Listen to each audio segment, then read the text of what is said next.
I was signing my son's arrest warrant when I realized he never knew who I really was. My name is Chad Anderson, and 3 months ago, my heart nearly killed me. While I was fighting for my life in cardiac ICU, my only son was stealing it. He sold my $3 million beach house, my vintage car collection worth $890,000, and had the audacity to forge my signature on documents that would have made him rich and left me homeless.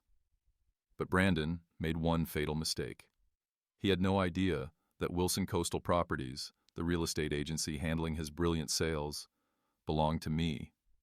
What happened next at his engagement party in front of 200 people destroyed more than just his reputation. I didn't scream. I didn't threaten. I simply made 3 phone calls that changed everything. If you're watching this, please subscribe and let me know where you're watching from. Trust me, you'll want to see how this ends. But to understand why my son thought he could steal my life's work, I need to take you back to the day my heart stopped beating. January 15th, 2024, 6:23 a.m. I was pouring my morning coffee when the chest pain hit like a freight train. The next thing I remember was waking up in Mount Sinai Medical Center, cardiac ICU, bed 7, tubes everywhere, heart monitor beeping. Brandon sitting beside me, tears in his eyes. "Dad, thank God you're awake," he said. "The doctors weren't sure you'd make it." Dr. Samuel Brooks, my cardiologist, explained I'd suffered a massive heart attack, triple bypass surgery, 2 weeks minimum recovery, maybe longer. "Mr. Anderson," Dr. Brooks said, "you're lucky to be alive. But I need you to understand, no stress, no business decisions, complete rest. Your heart can't handle any additional strain right now." Brandon nodded seriously. "Don't worry, Dad. I'll handle everything while you recover. Just focus on getting better." I should have paid attention to how quickly he volunteered. For 13 days, I drifted in and out of consciousness. Morphine for the pain, heart medications that made me foggy. Brandon visited daily, always with updates about taking care of things at home. "The bills are handled, Dad. Property taxes paid. Don't worry about anything." But here's what Brandon didn't know and what would destroy him later. Dr. Brooks administered a mental competency test on January 20th, right after my surgery. Standard procedure for patients my age. I scored 29 out of 30. Perfect cognitive function despite the medication. The medical records clearly showed I was mentally sharp throughout my entire hospital stay. This detail would become crucial evidence later. On January 28th, I was finally discharged. Brandon drove me home in his BMW, not my usual pickup truck. I was too weak to question it. "Where's my truck, son?" "In the shop, Dad. Don't worry about it." When we pulled into my driveway, I noticed something wrong immediately. My garage was empty. No 1967 Mustang Shelby GT500. No 1963 Corvette split window. No 1969 Camaro SS. Brandon, where are my cars?" He helped me out of his BMW, avoiding eye contact. "Dad, you were really sick. I had to make some tough decisions. The insurance was expensive and you weren't driving them anyway. You sold my cars. Dad, please, you need to rest. We'll talk about this later." But I was already walking toward the beach where my house should have been, overlooking the Atlantic. There was a sold sign. Wilson Coastal Properties, the same agency Brandon claimed had given him such a great deal on the car sales. My $2.3 million beach house gone. Brandon. My voice was steady, but my hands were shaking. Not from the heart medication, from rage. "Dad, listen. You were dying. The medical bills were going to be enormous. I had to liquidate some assets to protect your financial future." "Protect my financial future by selling my home? It's just real estate, Dad. You taught me that yourself. It's all about cash flow, right? I put everything into high-yield investments. You'll thank me later." I stared at my son, this 28-year-old investment banker who made $125,000 a year, who lived in a $3,000 a month apartment, who drove a leased BMW, who was about to inherit everything I'd built. Show me the paperwork, Brandon. Dad, you're getting worked up. Your heart. Show me the paperwork. He pulled out a manila folder. Power of attorney documents. My signature on every page, except I'd never signed them. The handwriting was close, very close. But I'd been signing legal documents for 30 years. I knew my own signature. Brandon had forged every single one. When did I sign these, son? January 22nd. You were lucid that morning, remember? Right before your second procedure, January 22nd, the day I was unconscious for 18 hours straight. The medical records would prove that. Brandon thought he was stealing from a dying old man. He had no idea. He just declared war on the most powerful real estate mogul in the Outer Banks, and he was about to find out exactly who his father really was. I didn't sleep that first night home. Instead, I sat in my kitchen, the only room Brandon hadn't touched, and calculated exactly what I was facing. The beach house, $2.3 million, 4-bedroom oceanfront property I'd built myself in 1987. Every board, every nail. My wife Sarah and I had our first dance on that deck. She died 3 years ago in that living room, holding my hand. The car collection, $890,000, 30 years of careful restoration. The Shelby GT500 was Sarah's favorite. She used to make me take her for drives down Highway 12 every Sunday after church. Combined theft, $3.19 million, more than most people see in a lifetime. But the money wasn't the real problem. If I stayed silent, Brandon would think elder abuse was acceptable. He'd already proven he'd forged documents, lie to medical professionals, and steal from his dying father. What would he do to the next vulnerable senior citizen who crossed his path? Worse, other family members were watching. My nephew Jake, my brother-in-law Paul. If Brandon got away with this, it would send a message. Chad Anderson was weak, finished, fair game. But here's what made my blood run cold. I pulled out Sarah's final letter, the one she'd written before the cancer took her. I'd kept it in my safe along with my will and business documents. Chad, she'd written, I know you'll want to give Brandon everything, but make him earn it. Make him prove he understands the value of what you've built. Don't let him become the kind of man who takes without giving back. Sarah had seen something in Brandon that I'd missed, or maybe I'd chosen not to see it. The next morning, I called my estate attorney, Margaret Wilson. We'd been business partners for 20 years. She'd helped me build Wilson Coastal Properties from a single rental house into a 34. $2 million empire. Chad, thank God you're alive. Brandon said you were touch and go for weeks. Margaret, I need you to run some numbers for me. Quietly. Of course. What do you need? I want to know exactly how much Brandon has cost me, and I want to know if Wilson Coastal Properties handled any transactions while I was in the hospital.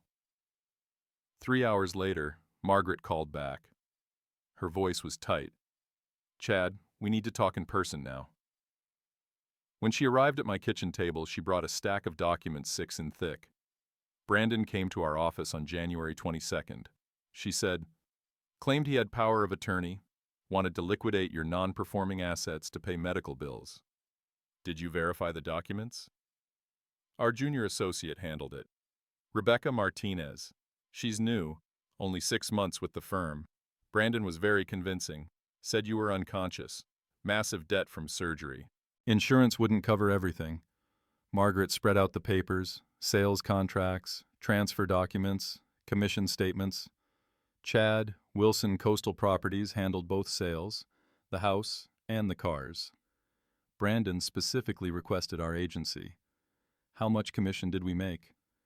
6% on the real estate, $138,000, plus a flat $15,000 finder fee for the car collection. Total, $153,000. I started laughing. Actually laughing. Margaret, do you understand what this means? That Brandon is an idiot? It means my son just stole from me using my own company. He forged power of attorney documents to sell my property through my own real estate agency. He literally paid me to help him commit fraud against me. Margaret's eyes widened. Oh my God, Chad. This is perfect. Brandon has no idea I own Wilson Coastal Properties. He thinks it's just some random agency that gave him a good deal. We spent the next 2 hours going through every detail. The forged signatures, the medical timeline proving I was unconscious when I supposedly signed the documents. The fact that Brandon had specifically chosen my company without knowing it was mine. Margaret, here's what I need you to do. I want you to document everything. Every phone call, every meeting, every lie Brandon told your staff. And I want you to pull the security camera footage from January 22nd. We have him on camera. Front desk, conference room, parking lot, everything. Chad, what are you planning? I looked at Sarah's letter again. I'm going to give Brandon exactly what he's earned. But first, I need to wait for the right moment. When will that be? His engagement party is March 3rd, Ocean View Country Club. 200 guests. Brandon specifically invited me to show everyone how well I'm recovering. Margaret understood immediately. You're going to expose him publicly. I'm going to let him expose himself. All I have to do is ask the right questions in front of the right people. And if he denies everything. I pulled out my phone and showed her the voice recording app. I've been recording every conversation since I got home. Brandon has confessed to everything at least 6 times. He just doesn't realize it yet. The stakes were clear now. This wasn't just about money. This was about justice. February 3rd, Brandon came over for what he called our financial planning meeting. He brought a laptop, a stack of investment reports, and the condescending smile he'd been perfecting since college. Dad, I know you're upset about the house and cars, but let me show you the numbers. He opened his laptop on my kitchen table. Spreadsheets everywhere, colorful charts, the kind of presentation he probably used to impress clients at his investment firm. See this? I liquidated $3.19 million in depreciating assets. Depreciating assets. Real estate is flat in the Outer Banks. Dad has been for 2 years. And classic cars, total money pit, insurance, maintenance, storage costs. I let him talk. I wanted every word recorded. But look at this. He clicked to another screen. I moved everything into emerging market funds. Conservative estimate 12% annual return. That's $382,800 per year in passive income.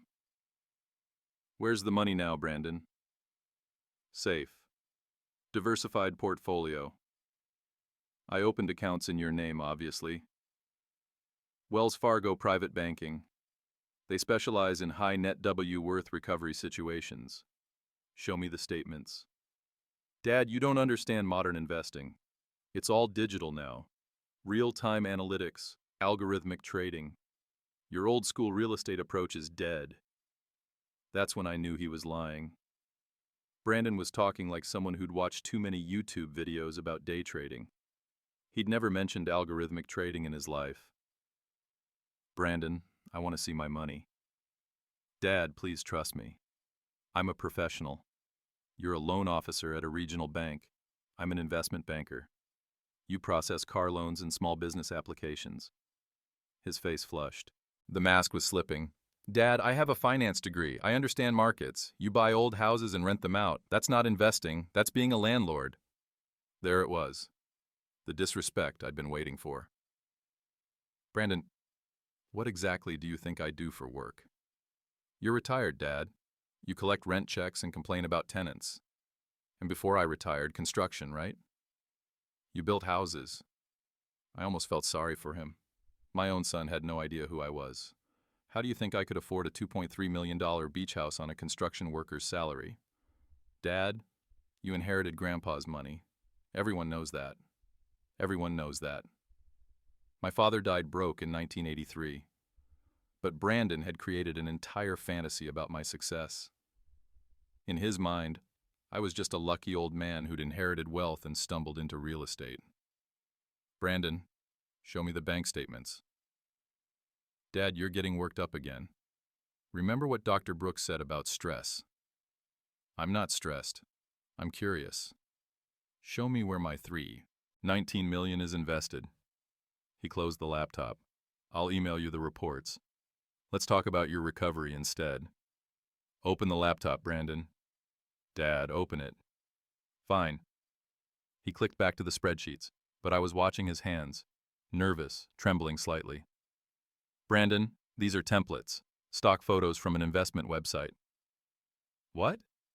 Look at the date stamp. These screenshots are from January 15th, the day I had my heart attack.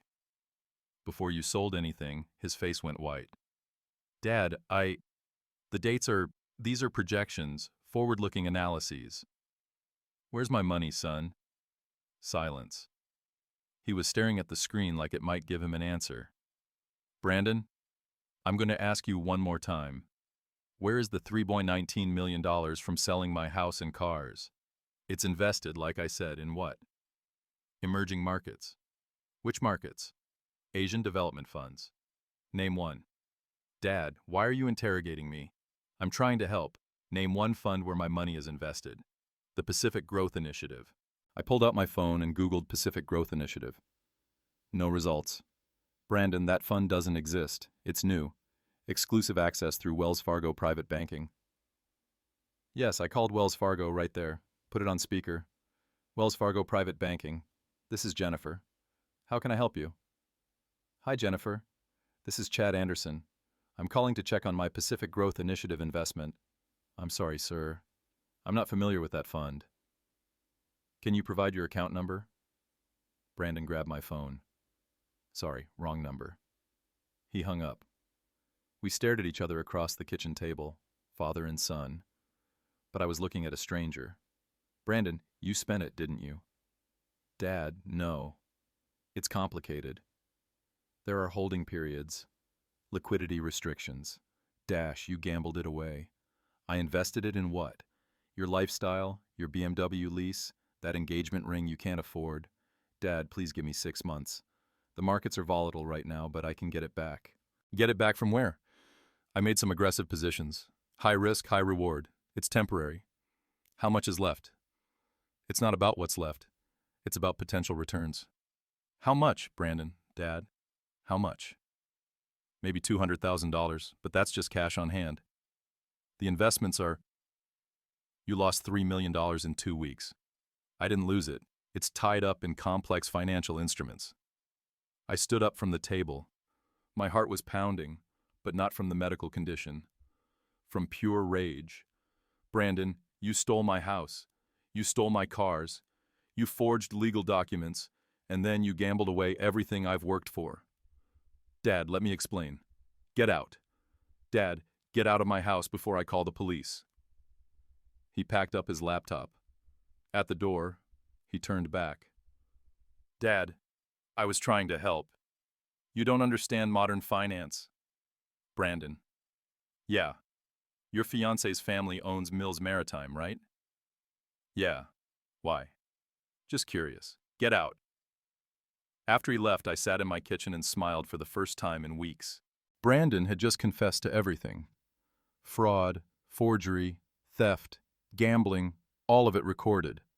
But more importantly, he'd revealed his greatest weakness. He thought I was just a stupid old man. He was about to learn otherwise. The next morning, I made the first of 3 phone calls that would change everything. Margaret, it's Chad. I need you to pull some files for me. Which files? Everything. Wilson Coastal Properties Incorporation papers, my real estate license, industry association memberships, and I want a complete portfolio summary of every property I own in the Outer Banks. Chad, that's going to be a lot of paperwork. Are you sure? I'm sure. And Margaret, I want hard copies, old school documentation, the kind Brandon can't hack or delete. 2 hours later, Margaret arrived with 3 banker's boxes full of documents. Chad, I haven't seen some of these files in years. Your original business license from 1995, the deed to your first rental property, the incorporation papers when we founded Wilson Coastal Properties. She spread the documents across my dining room table. 29 years of building an empire. Look at this, she said, holding up a newspaper clipping from 2018. Local real estate mogul Chad Anderson named Entrepreneur of the Year. This was when you hit your first $30 million in total property value. I'd forgotten about that award, the ceremony at the Chamber of Commerce. Brandon had been there, but he'd spent the whole evening on his phone. Margaret, here's what I need you to understand. Brandon thinks I'm a retired construction worker who got lucky with some rental properties. How is that possible? You're literally famous in the industry. Because I never told him. I wanted him to make his own way, not coast on my reputation. Margaret picked up another document. Chad, you own 127 rental units, 43 commercial properties, 6 office buildings. You personally hold $34.2 million in real estate assets. I know you're the largest private property owner in the Outer Banks. I know you founded the real estate agency that your son used to steal from you. That's the beautiful part, Margaret. Brandon specifically chose Wilson Coastal Properties because he thought they gave him the best deal. He has no idea it's mine. My phone rang. Dr. Brooks. Chad, how are you feeling? Any chest pain? Shortness of breath? I'm fine, doctor. Actually, I need to ask you something. Those mental competency tests you ran while I was in the hospital, January 20th and January 24th. Why? What were my scores? Perfect cognitive function both times. 29 out of 30 on the initial test, 30 out of 30 on the follow-up. Why are you asking? I may need you to testify to that fact. Testify, Chad. What's going on? Someone forged power of attorney documents claiming I was mentally incompetent during my recovery. That's impossible. I have detailed medical records proving you were sharp throughout your entire stay. Who would dash? He paused. Chad, this is about Brandon, isn't it? I can't discuss the details yet, doctor, but thank you for the documentation. After I hung up, Margaret was staring at me. Chad, you're not just going to embarrass Brandon at his engagement party. You're going to destroy him? I'm going to let him destroy himself. All I have to do is tell the truth. What truth? That I own Wilson Coastal Properties? That I have security footage of him forging documents? That I have recordings of him confessing to fraud? My phone rang again. Unknown number. Mr. Anderson, this is Elena Rodriguez, private investigator. Margaret Wilson hired me to do some background research. What kind of research? Financial forensics. I've been tracking your son's transactions since January 22nd. Mr. Anderson, you need to see this. What did you find? Brandon didn't just gamble away your money, he spent it on specific things. The engagement ring, $45,000. BMW lease payments, $18,000. High-end restaurants and nightclubs, $67,000. And get this, he bought a $25,000 Rolex the same day he sold your cars. Do you have receipts? Credit card statements, bank transfers, everything. Brandon's been living like a millionaire for 6 weeks. But Mr. Anderson, there's something else. What? Brandon's been telling people that you gave him the money. As an early inheritance, he's been bragging about it all over town. I felt something cold settle in my chest. Not heart pain, pure calculation. Elena, I want you to document everything. Every purchase, every conversation, every lie. And I want photographs already done. I'll send you the full report tonight. After I hung up, Margaret was holding up another document. My original business partnership agreement with her father, William Wilson. Chad, do you remember what your business model was when we started? Quiet success speaks loudest. You've spent 30 years building power without showing it off. Brandon has no idea who he's dealing with. That's about to change. When? His engagement party is in 3 weeks. He specifically asked me to give a toast about how proud I am of his financial management. Margaret smiled. He's going to give you the perfect opening. I'm going to give him exactly what he asked for. A toast about his financial management in front of 200 people, including his future in-laws, his co-workers, and every business leader in the Outer Banks. Chad, this is going to be nuclear. I looked at the boxes of documents. 3 decades of proof that I wasn't just Chad Anderson, retired construction worker. I was Chad Anderson, real estate mogul, founder of Wilson Coastal Properties, the man who owned half the Outer Banks. Margaret Brandon wanted to play financial games with a stupid old man, and he's about to discover he's been playing chess with the Grand Master. March 3rd, 2024, Ocean View Country Club, 7:30 p.m. I arrived at Brandon's engagement party wearing my best suit and carrying a manila envelope.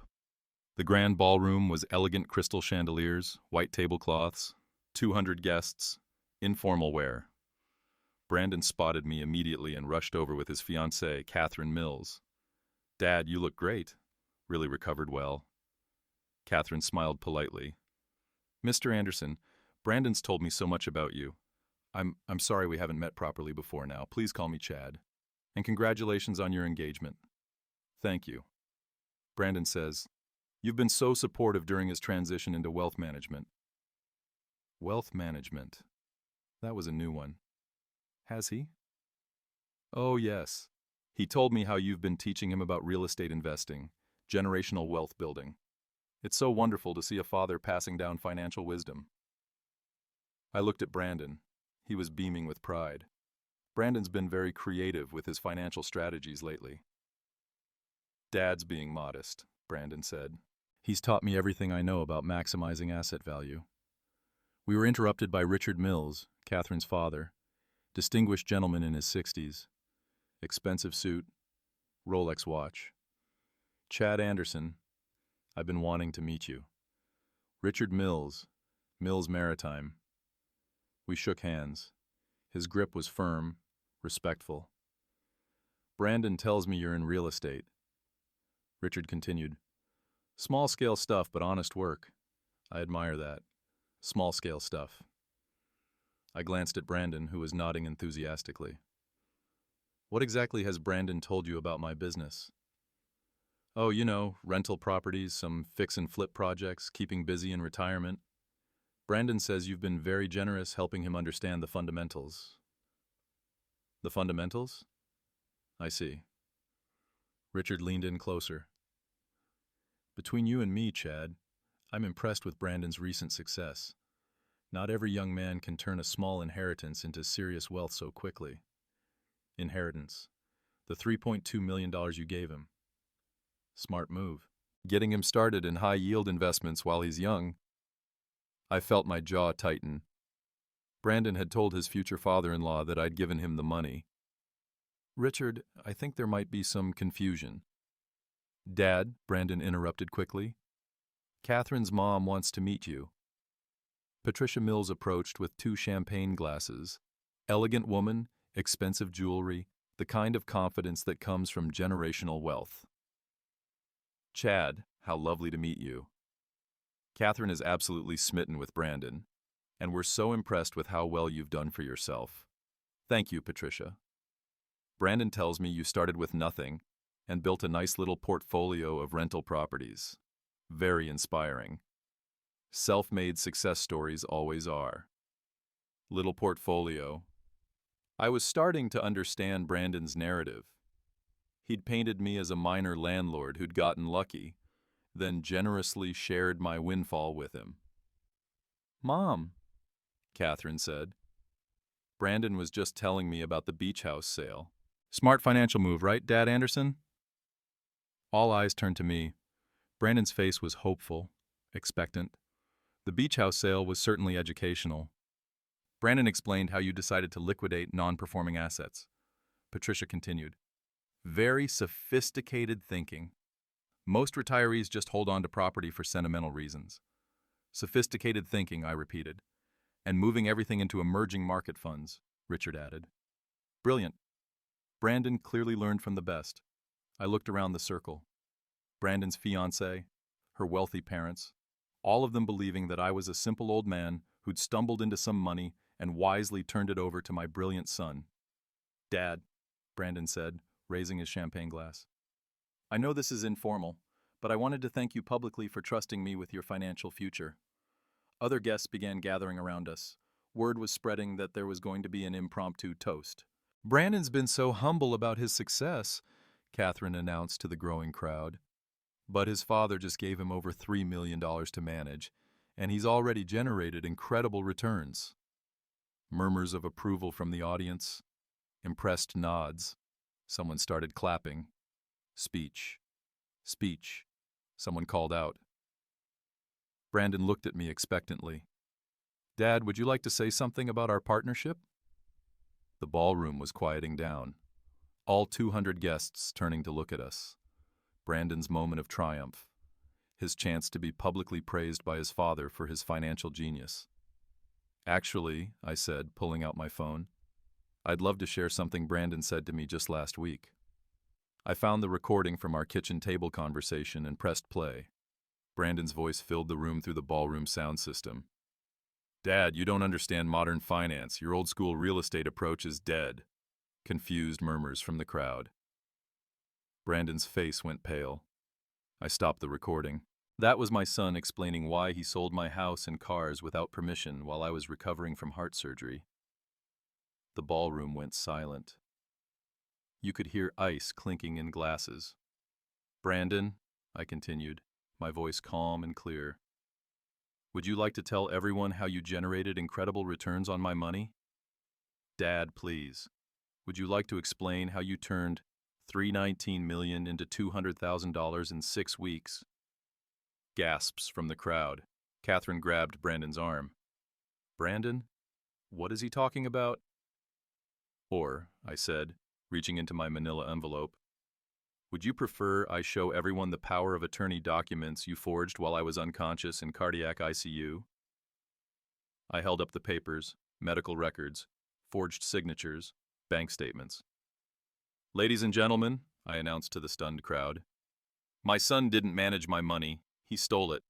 He forged legal documents. He committed elder fraud against his dying father. Richard Mills stepped forward. Chad, there must be some misunderstanding. Richard, there's no misunderstanding. Brandon gambled away nearly $3 million of stolen money and then lied to your family about how he got it. Catherine was staring at Brandon like she'd never seen him before. Brandon, is this true? Catherine, I can explain. Is it true? Brandon looked around the room, 200 pairs of eyes staring at him, his future in-laws, his co-workers, business leaders from across the Outer Banks. I was trying to help Dad with his finances. He was sick, confused. Brandon, I said quietly. I scored 29 out of 30 on mental competency tests while I was in the hospital. Dr. Brooks is here tonight. Would you like him to verify that? Dr. Brooks stepped forward from the crowd. I can confirm that Mr. Anderson showed perfect cognitive function throughout his recovery. So, the power of attorney documents were forged, I continued. The sales were unauthorized and the money was stolen. Brandon's world was collapsing in real time. Catherine had stepped away from him. Her parents were whispering urgently to each other. Guests were pulling out their phones. But here's my favorite part, I said, smiling for the first time all evening. Bond specifically chose Wilson Coastal Properties to handle the sales of my stolen property. I pulled out the final document from my envelope. Business incorporation papers. Wilson Coastal Properties, founded in 1995 by Chad Anderson and William Wilson. Current owner, Chad Anderson. That's me. The ballroom erupted in shocked conversations. People were pointing at Brandon, then at me, trying to process what they were hearing. My son stole from me using my own real estate agency. He literally paid me commission to help him commit fraud against me. Brandon was backing toward the exit, but there was nowhere to go. Everyone was staring at him. Dad, please. Brandon, you wanted to give a toast about our financial partnership. So, let's talk about what you've actually accomplished. I raised my champagne glass to the crowd. To my son, Brandon, who taught me that blood doesn't excuse betrayal. The room was dead silent. No one drank. Brandon turned and ran toward the exit. Catherine stood frozen in the middle of the ballroom, engagement ring catching the light from the chandeliers. I hadn't raised my voice once. I hadn't threatened anyone. I'd simply told the truth, and 200 people had witnessed the complete destruction of my son's reputation. As Brandon fled toward the exit, Richard Mills grabbed my arm. Chad, I need to understand what just happened. Are you saying Brandon is a criminal? Richard, I'm saying Brandon committed elder fraud, forgery, and theft. But more importantly for you, he's been lying to your family for months. What do you mean? I pulled out Elena Rodriguez's investigation report. Brandon told you I gave him $3.2 million as an inheritance. Correct. Yes. He actually stole it by forging power of attorney documents while I was unconscious from heart surgery. Then he gambled most of it away and used the rest to finance a lifestyle he couldn't afford. Catherine finally found her voice. Mr. Anderson, Brandon bought my engagement ring with stolen money. $45,000 charged to a credit card he opened using my forged signature. She stared down at the 2.5-carat diamond on her finger like it was on fire. Patricia Mills stepped forward. Chad, forgive me, but if Brandon stole millions from you, how are you not financially ruined? You mentioned rental properties, but Patricia, I think it's time I properly introduce myself. I gestured to Margaret Wilson, who'd been waiting near the back of the ballroom with another set of documents.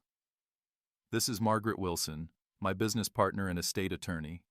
Margaret, would you please explain to everyone what Wilson Coastal Properties actually is? Margaret stepped into the center of the crowd. Wilson Coastal Properties is the largest independent real estate agency in the Outer Banks. We handle approximately 40% of all property transactions in the region. Murmurs of recognition from the crowd. Several people nodded. They'd clearly done business with Wilson Coastal Properties. Chad Anderson founded the company in 1995 with my father. He currently owns 100% of the business. But that's not all, I said, taking back control of the conversation. Margaret, tell them about my property portfolio. Chad personally owns 127 rental units, 43 commercial properties, and 6 office buildings across the Outer Banks. Total estimated value, $34.2 million. The crowd's reaction was immediate. Gasps, whispered conversations, several people pulling out phones to Google my name. Dr. Brooks spoke up from the crowd. Chad, I had no idea. You've been my patient for 5 years.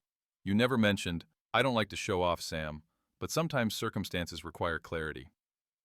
Richard Mills was staring at me like I'd grown a second head. Chad, you're saying you're worth over $30 million. $47 million, actually. That includes liquid assets and business valuations. And Brandon thought he could steal from you. Brandon thought I was a retired construction worker with a small rental property portfolio. He had no idea who I actually am. I gestured to Elena Rodriguez, who stepped forward with a laptop. This is Elena Rodriguez, private investigator. Elena, would you please show everyone the security footage from January 22nd? Elena opened her laptop and projected the video onto the ballroom's large screen. There was Brandon, clear as day, in the Wilson Coastal Properties conference room, signing documents with my forged signature. This footage shows Brandon committing fraud in my own office, I explained. He chose Wilson Coastal Properties because he thought they gave him the best deal on selling my stolen property. He had no idea he was paying me commission to help him steal from me. The crowd was mesmerized. Several people were recording with their phones, but Elena found something even more interesting. Elena, Mr. Anderson, I've been tracking Brandon's spending since January 22nd. He spent $847,000 in 6 weeks.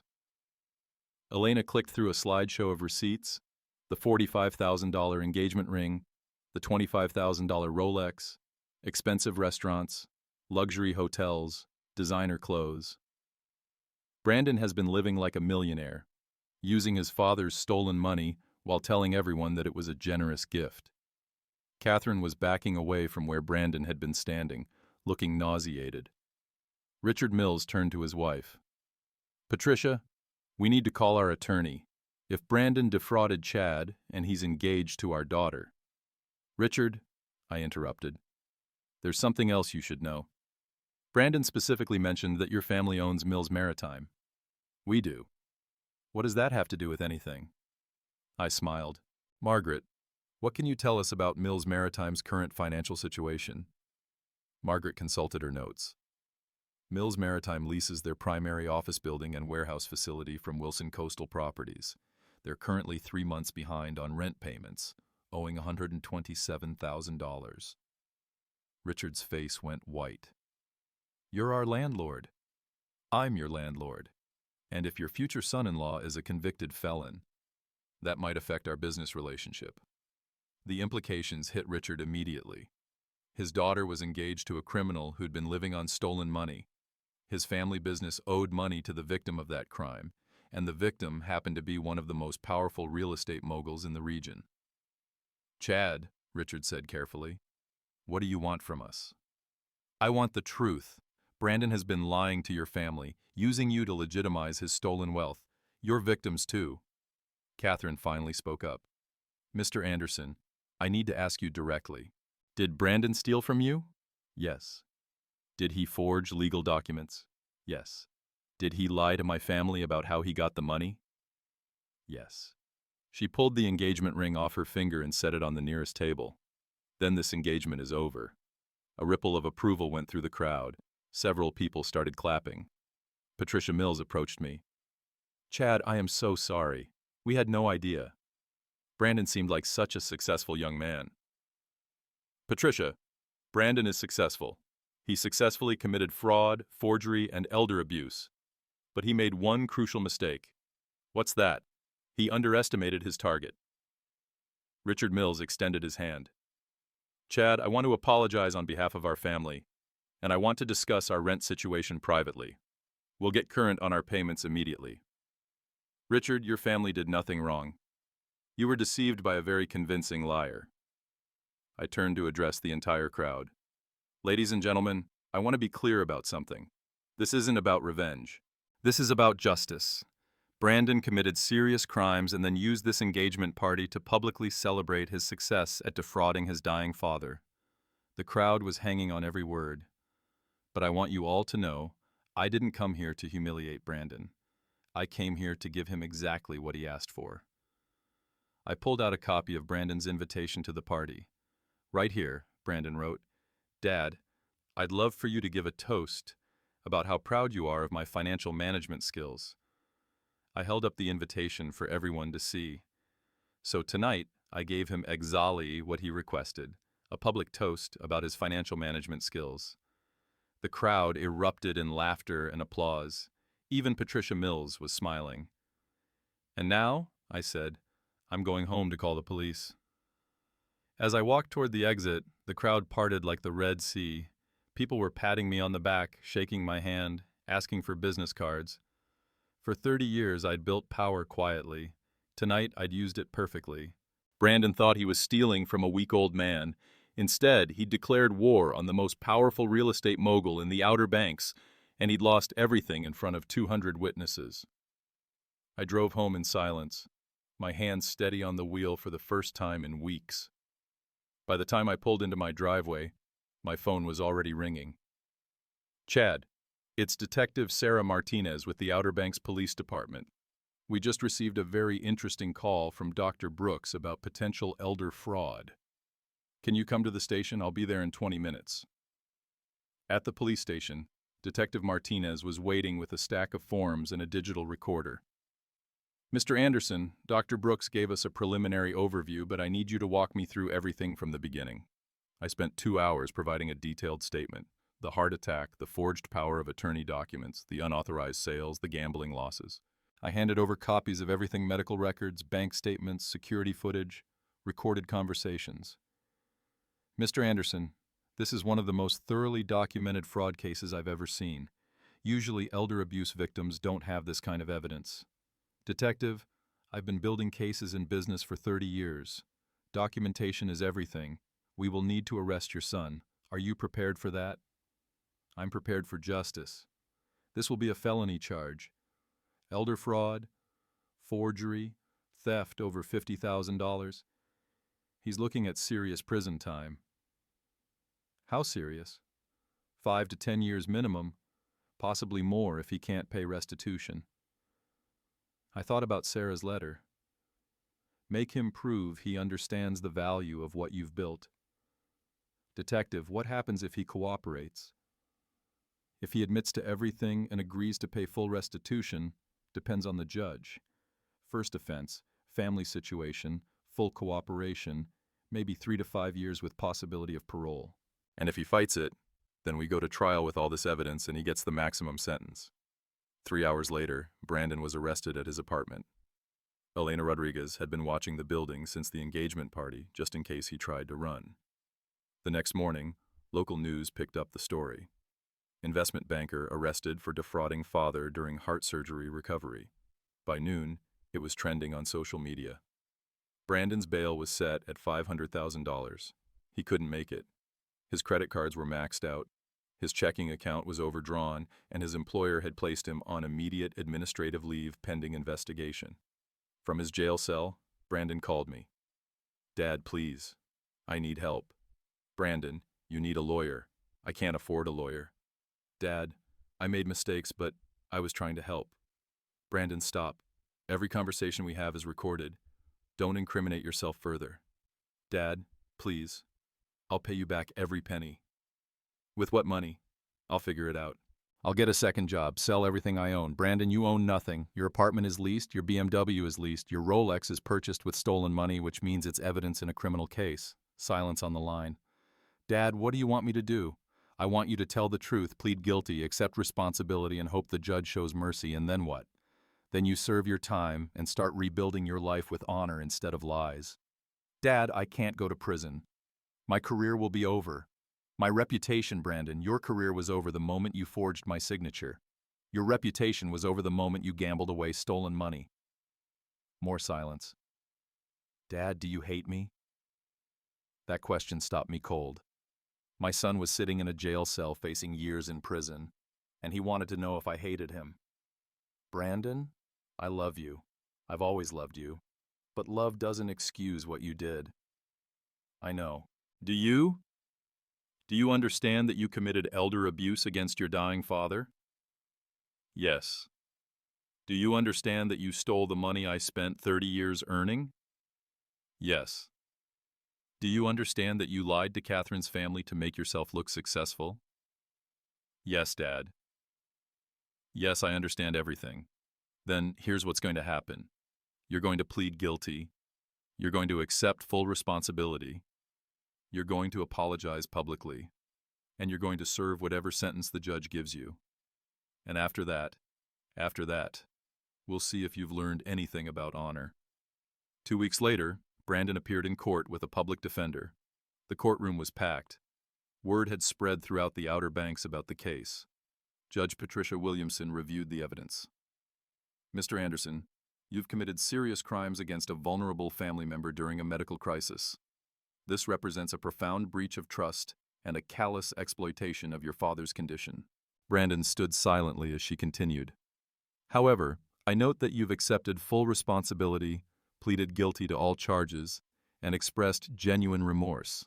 Your father has also requested that I consider the possibility of rehabilitation rather than purely punitive measures." She paused, consulting her notes. "Brandon Anderson, I sentence you to 4 years in state prison with possibility of parole after 2 years.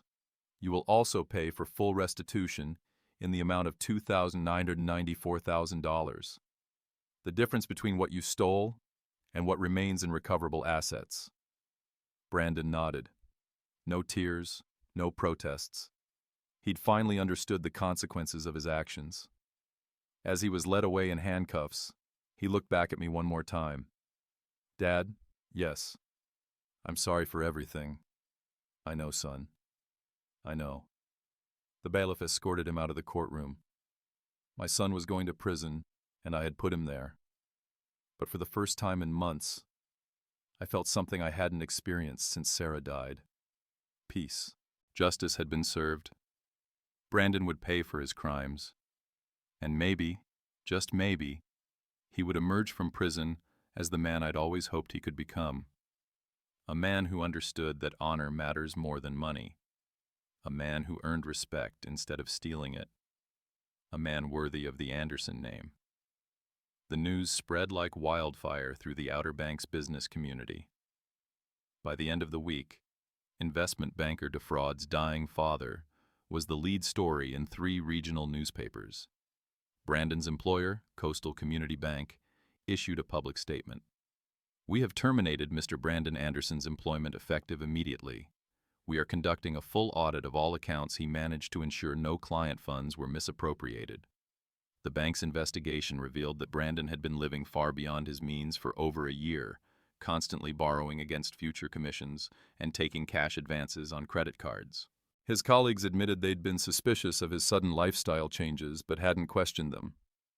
Catherine Mills made her own public statement. I am shocked and heartbroken to learn of Brandon Anderson's criminal behavior.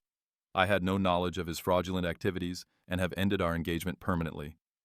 My family and I extend our deepest sympathies to Mr. Chad Anderson.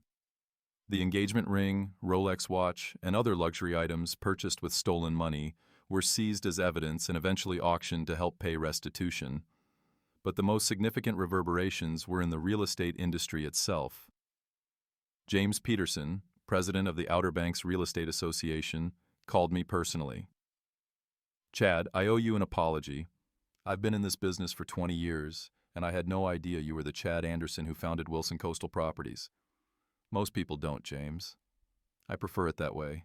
Well, the board would like to offer you a Lifetime Achievement Award at our annual conference.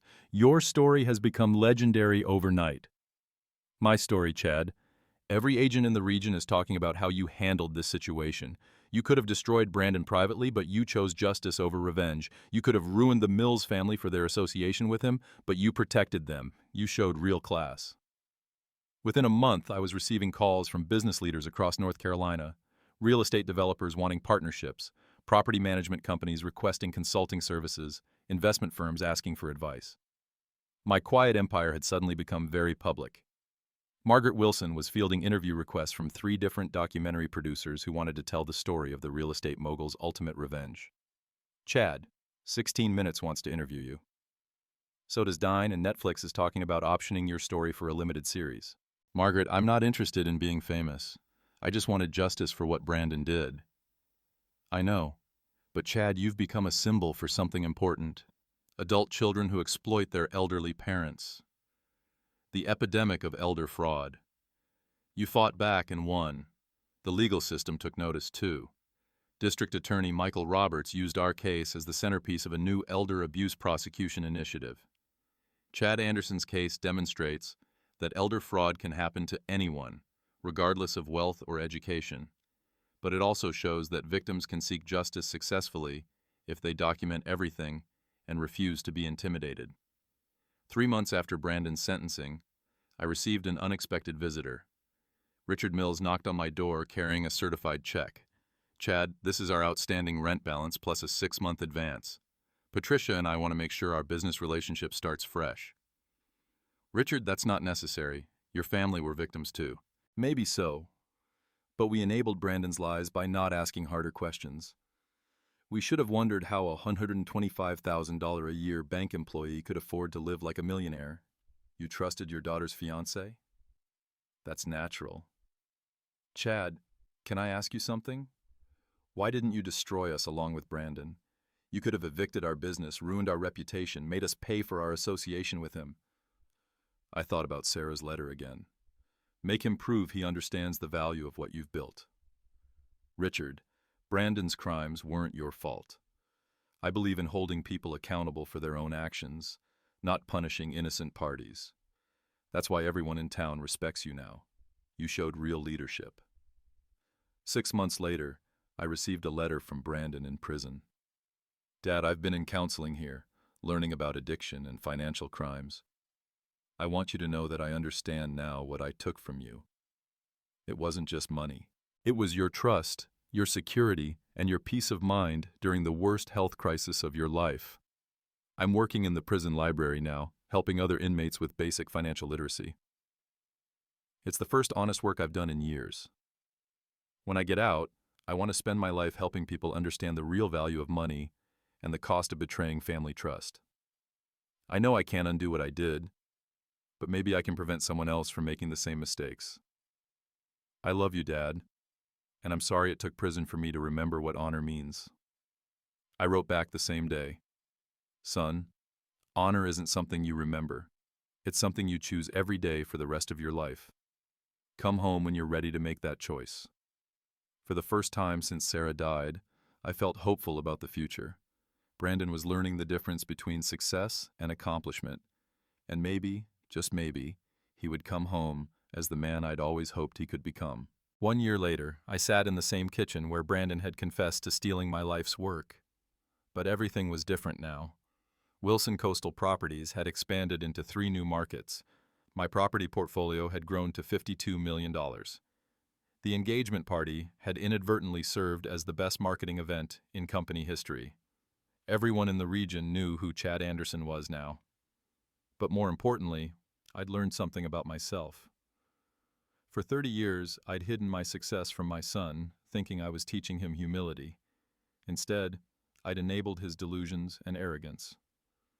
Margaret Wilson knocked on my door, carrying updated legal documents.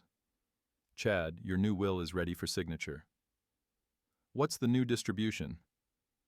50% to charity, 30% to a trust fund that Brandon can access only after demonstrating 5 consecutive years of honest employment and community service. 20% immediate inheritance to establish him in a legitimate business. And the safeguards, triple redundancy, no single individual can access the principal without approval from 3 independent trustees. All major financial decisions require documented justification and independent legal review. I signed the documents with a steady hand. This wouldn't enable another Brandon to steal from a vulnerable parent. My phone rang. "Detective Martinez. Mr. Anderson, I wanted to give you an update. Brandon's been selected for early parole consideration, model prisoner, helped develop a financial literacy program, earned his GED. The parole board is impressed. When would he be released?" 6 months, if approved. He's requested permission to write you a letter about his intentions. I'd like to read it. That evening, Brandon's letter arrived by certified mail. "Dad, I've been offered a job with a nonprofit organization that helps elderly people avoid financial scams. It pays $35,000 a year less than I used to spend on restaurants. But it's honest work, helping people protect themselves from criminals like I used to be. I know I have no right to ask for forgiveness, but I want you to know that I finally understand what you tried to teach me. Success isn't about what you take from others. It's about what you give back. I'd like to come home and start over, not as your heir or your business partner, just as your son, trying to earn back your respect one honest day at a time." I read the letter 3 times, then walked out to my deck overlooking the Atlantic. The same view I'd had from my original beach house, the one Brandon sold while I was dying. But I wasn't angry anymore. I was hopeful.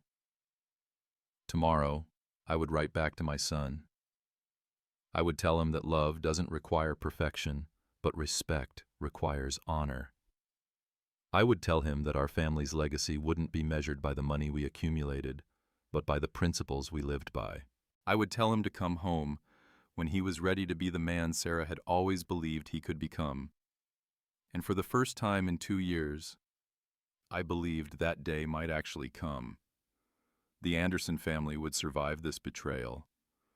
We would emerge stronger, wiser, and more committed to the values that truly matter: honor, integrity, justice, and love that demands accountability. If you've made it this far, thank you for listening to my story. Let me know in the comments what would you have done in my situation. And remember, sometimes the quietest power speaks the loudest.